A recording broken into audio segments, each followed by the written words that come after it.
मांडवा नाम के गांव में शिवा नाम का एक मछुआरा अपनी पत्नी सीता के साथ रहता था। वो रोज मछली पकड़ के बाजार में बेचता था और उसी कमाई से अपना गुजारा किया करता था।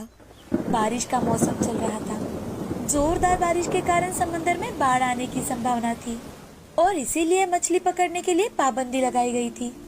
सारे मछुआरों का उद्योग ना होने के कारण बड़ा ही बुरा हाल था।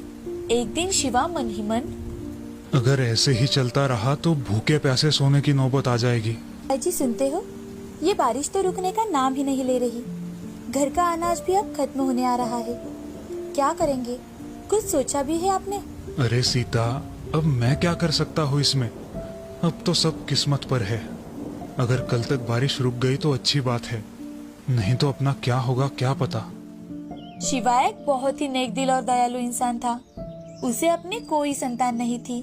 वो हमेशा ही दूसरे बच्चों तथा पशु पक्षियों की मदद किया करता था। इस बारिश में भी उसने अपने घर के आंगन में जानवरों को इस तूफान से बचाने के लिए व्यवस्था की थी, जहाँ गाय, भैंस, कुत्ते एक साथ ही आकर रुकते थे।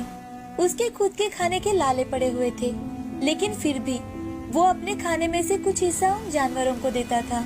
एक दिन ऐसे ही शिवा खाना लेकर बारिश में उन जानवरों के पास जाने लगता है कि तभी उसकी पत्नी सीता उसके पीछे चिल्लाते हुए कहती है, अरे बस भी करो, यहाँ हम दोनों को खाने के लिए कुछ नहीं बचा और तुम इनको दे रहे हो। आपका क्या मुझे भूखे मारने का इरादा है?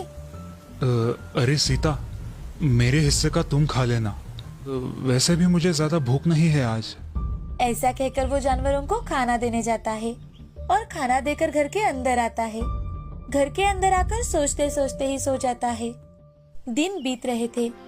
कुछ ही दिनों में उसका सारा राशन खत्म हो जाता है।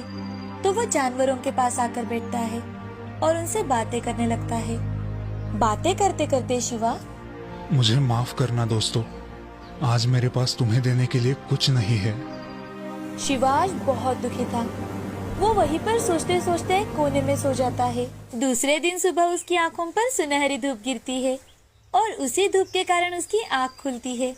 वो आंखें खोलकर देखता है तो बारिश रुकी हुई थी और सारे जानवर वहां से जा चुके थे। तभी घर के दरवाजे से आवाज लगाते हुए सीता, अजी सुनते हो, देखो तो बारिश रुक गई है। अब मछलियां पकड़ने जाने का इरादा है भी या नहीं? अरे सीता रुको जरा, जा ही रहा हूँ। तुम भी ना सुबह सुबह शुरू हो जाती हो। हाँ हाँ जल्दी करो। शिवा और सीता की बातचीत चल ही रही थी कि तभी शिवा का दोस्त श्याम उससे, अरे ओ शिवा भाई, क्या तुमने सुना नहीं? समंदर में लगी पाबंदी हटा दी गई है। अब चलो